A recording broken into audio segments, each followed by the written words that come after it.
Hey everybody, Zero here, and today I wanted to talk to you guys about this little guy right here. This is the Combat Beads Titanium Click Pen.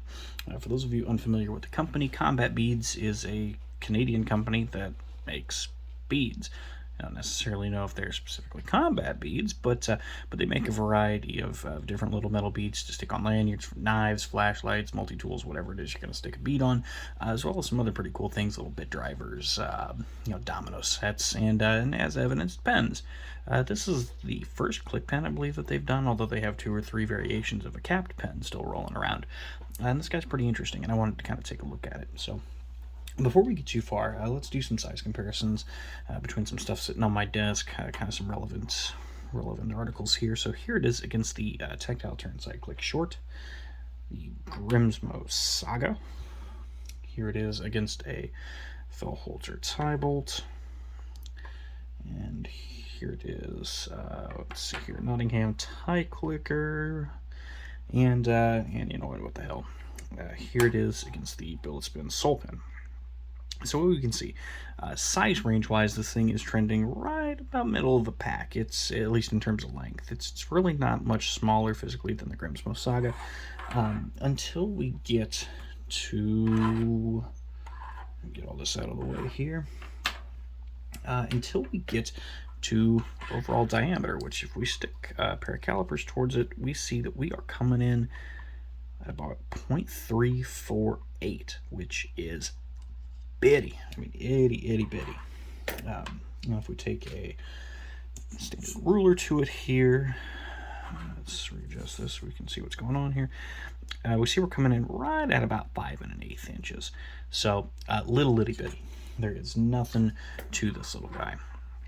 And because of that, I think it fulfills kind of a unique place in the market right now. So I wanted to take a couple of minutes and go over some things that I like, some things that I maybe don't like, where it comes into comparison with some of the more closely oriented competition that it's got. And yeah, let's just go ahead and jump right into it. So on the good side of things, and this is really the thing that I want to carry over, is the sizing on this thing is really great. For me at least, this is a really small pen, and I'm not used to small pens. I tend to deal with things more like, more like the Fellholzer tie bolt, which is a pretty hefty piece of steel, or actually titanium. I apologize as it comes, but this is a really nice departure because it comes in, according to the Urban EDC website, at about 0.9 ounces, which for reference sake is the same as the V2 tie scribe bolt, and it fits into the hand very well. And so if you're like me and you spend a lot of time writing, this isn't something that's going to fatigue you. It's not very top heavy. It isn't going to wear your hands down as you're using it, which is a really nice thing. And speaking of gripping and using all the time, this frag pattern that they used for the grip here, and I'm going to see if I can get this to focus a little better on it. This pattern is really phenomenal. They did a great job with this pattern. I was a little afraid whenever I purchased this guy that pattern might be a little too aggressive, or that they might not do a good enough job finishing it up. But really, I think between any finishing work that they've done and then the blasting for this finish, it's really not smoothed it out, but it's kind of rounded the corners, and it's made it so that while it does grip very well, it doesn't dig into your hands in an uncomfortable way. And I really appreciate that. That makes a big difference. And speaking of the blasting, the finishing work on this is really good. There's a couple variations of the titanium. This one is, I think, just they call it blasted and tumbled, but it is very nice. This is a high wear finish on here. This is something that's going to resist scratches very well. Really do a great job in just everyday life, and I appreciate that very much. I always like to see a nice working finish on items. And something else that's really nice about this guy is that it's relatively simple, at least as far as parts and components go. So I'll go ahead and take this apart real quick so we can see here. We've just got the tip with a non-captive screw, refill, and then the body of the pen itself. Now I have torqued this click mechanism down about as tight as it'll go to keep everything in there, but if I hadn't, I would be able to unscrew that, take the clip free, and then we just have 5 parts plus the refill, which is a really great thing. And that refill that they're using, this one right here is a cut down Pilot Juice refill. It comes standard with a G2 Mini and a small spacer back here. You can at any point in time take that spacer out, put a normal Parker sized G2 refill, or I'm sorry, Parker sized well, I guess it is technically a G2, just not this G2, or cut down a pilot-sized refill and put it in there, and I like that it lets you do that. You know, lots of Parker pens aren't going to give you the versatility to accept a cut down refill, and that really adds some variety to this guy that it doesn't otherwise get, and I'm real fond of that. And you know, just overall, I think they did a really good job in giving you a variety of things to choose from here. So this, like I said, is the titanium variant, but I've seen these guys in brass, zirconium, Damascus, as well as in a variety of finishes. You know, in the titanium by itself, you have the blasted and tumbled, you have a satin, which is a machine finish, you have, you know, this same kind of blasted body, but then shiny accents. In here you have a blackened version. There's just lots that they're letting you do with this, and I think that's really good. I find myself very glad that they didn't just toss out one variation of this pen and call it good. And I'll get into a little bit of why here in a bit, but I very much like that they give you lots and lots of options to choose from. And you know, the sizing just makes it very good for overall EDC. This is a great pocket pen. It's a great carry pen. You know, there isn't a lot here, and because of the way that this deep carry clip is, it doesn't sit up very tall in the pocket. I mean, you know, it's that much over, and then it's relatively short underneath, so it's not stabbing you in the leg or getting in your way or anything, and then that's just really nice for what this is meant for. Just being able to pull it out of your pocket, jot down something real quick, put it back in. You're in great shape with this little guy. Now onto some things that I'm not super duper fond of. And the first thing is actually going to be kind of a counterpoint to what I was just talking about, and that's that the sizing, while great for my use, isn't going to be for everybody. This is a pen that is just not going to work so well if you are in a job where, you know, you're wearing gloves all day long, or, you know, you have big giant man hands, or for whatever reason you need a pen with a little more bulk to it. This probably isn't going to be the answer for you because it is very small and it is very light. And I can imagine that if you're in a scenario where you have, you know, for whatever reason, gloves or just bulky hands, this probably isn't going to work for you. And that, you know, it is a bit of a sad part. I do kind of wish that they had a sizing option where you could maybe do something like this just a little bit bigger. I think that would be a great thing to have. And the second thing that I'm not really super fond of is the fact that this finish was really good, but I did have a satin version of this pen beforehand.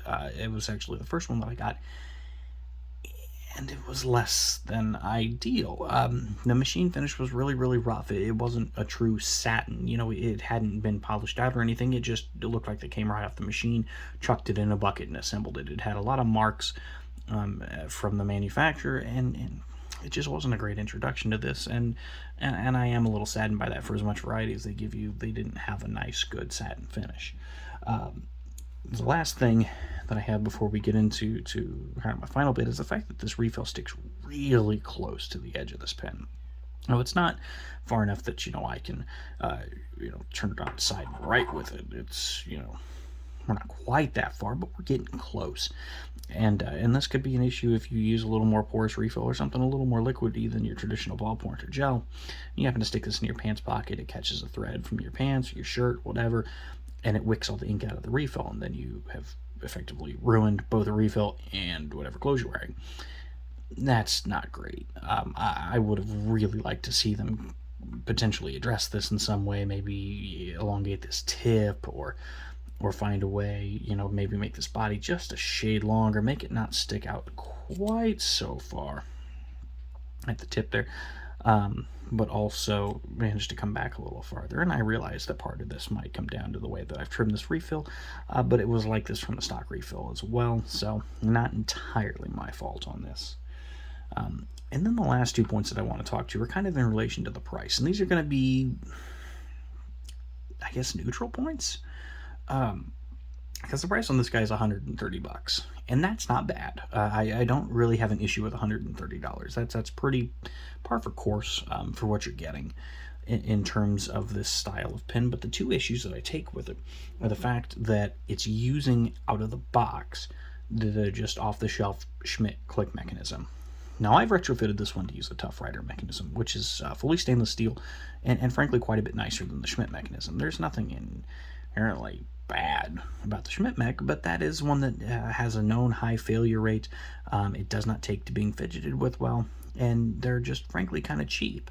And that's fine if we're talking about a $60, $70 pen, but once you start stepping up into this price range, especially given that I just bought this mechanism secondhand and retrofitted it for about 15 bucks. I would have really, really liked to see this mechanism come standard on the pen. I think that would serve very well to highlight what it is that they're trying to do with this thing, and I think it really would have felt a little bit better. And, even if they maybe had to bump the price a bit, bring us to 135, 140, it would be worth it to have a nice mechanism on there out of the box, as opposed to having to take the one off on there when it comes out and then replace it with something else.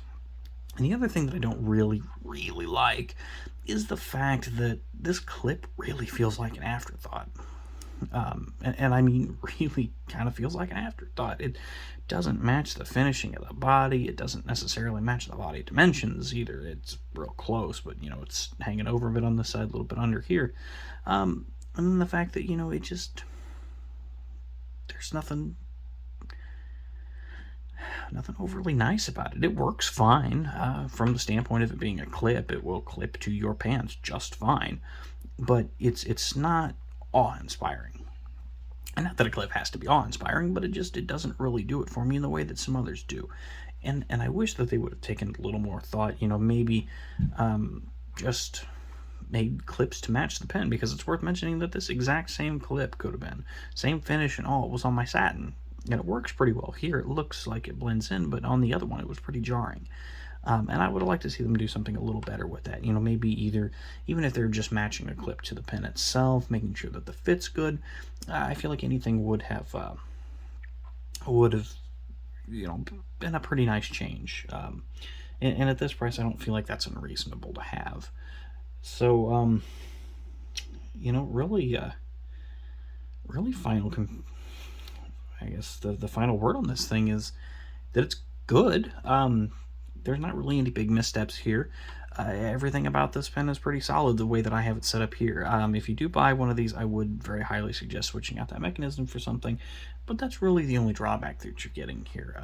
It's a little tiny bit expensive for what it is, and that does mean that there may be some pens creeping up into the range that are just, maybe sort of doing some of the same stuff as this at a little bit better price point, but we're not going to name any names. But, I think if you're looking for a small pen, something that's not going to take up a lot of space in the pocket, and something that's very, very easy to run around with all day long, this is a pretty good option.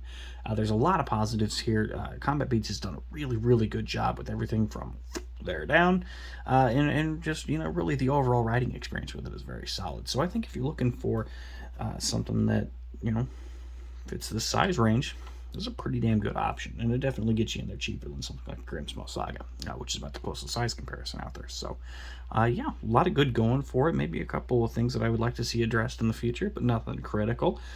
So that's really all there is to it, guys. This one's pretty simple. Obviously, if you have any questions, drop me a comment below. If you like the video, go ahead and hit the like button and subscribe. And as always, thanks for watching. Have a great day.